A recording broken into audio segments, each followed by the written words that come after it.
എനിക്കറിയുന്നില്ല. ചെറുത് തുടങ്ങി വലുത് വരെ ഉണ്ട്. കണ്ട.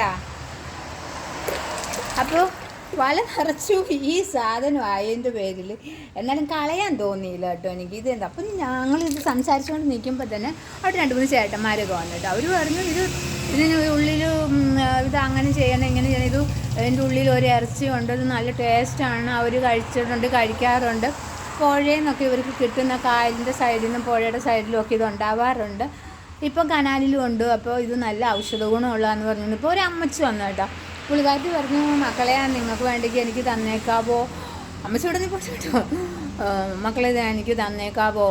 അപ്പച്ചന് സുഖമില്ല, അപ്പച്ചന് ശ്വാസം മുട്ടലിന് ഇത് നല്ല മരുന്നാണെന്നാണ് പറയുന്നത്. അപ്പോൾ ഇത് കറി വെച്ച് കൊടുക്കണം, അത് ഞാൻ മക്കൾക്ക് വേണ്ടെങ്കിൽ തന്നേക്കാൻ പറഞ്ഞു. അതൊന്നും എടുത്തു അമ്മച്ചി. പക്ഷെ ഞാനൊരു വീഡിയോ എടുക്കട്ടെ, അതായത് നമ്മൾ കഷ്ടപ്പെട്ട് ഞാൻ ഈ വലയിടാൻ പോകുന്നു. ഞാൻ മീൻ കഴിക്കാറില്ല, മീനെന്നല്ല ഞാൻ ഇറച്ചി മീനും ഒന്നും കഴിക്കാറില്ല. അപ്പോൾ കഴിച്ചിട്ടുണ്ട് ഇപ്പോഴല്ല, ഞാൻ മീൻ പിടിക്കാൻ പോകുന്നതൊക്കെ വീഡിയോ എടുക്കാൻ വേണ്ടിയാണ്, വീഡിയോ ഇടാൻ വേണ്ടിയാണ്. അപ്പോൾ ഇതെനിക്ക് നിങ്ങളെ ഒന്ന് കാണിക്കണമെന്ന് തോന്നിയ കൊണ്ടാണ്. പക്ഷെ എനിക്ക് അറുപ്പൊന്നും തോന്നുന്നില്ല, കാരണം ഇത് പുറത്തേക്ക് ഒന്നുമില്ല. ഇത് ശംഖ് പോലെ, ഇതേ കണ്ട ശംഖ് പോലെ. ആദ്യം ഒച്ചാന്നൊക്കെ വിചാരിച്ചു കേട്ടോ, ഒച്ചൊന്നും അല്ല. അപ്പോൾ ആ ചേട്ടന്മാരും പറഞ്ഞു, അമ്മച്ചും പറഞ്ഞു ഒച്ചൊന്നും അല്ല, ഇത് ഔഷധ ഗുണമുള്ള ഒരു ഇറച്ചിയാണ്. ഇതിന് ഞവണിക്ക, അതാണ് പേര് പറഞ്ഞത്, ഞവണി. അതൊന്നും എനിക്ക് കിട്ടിയില്ല.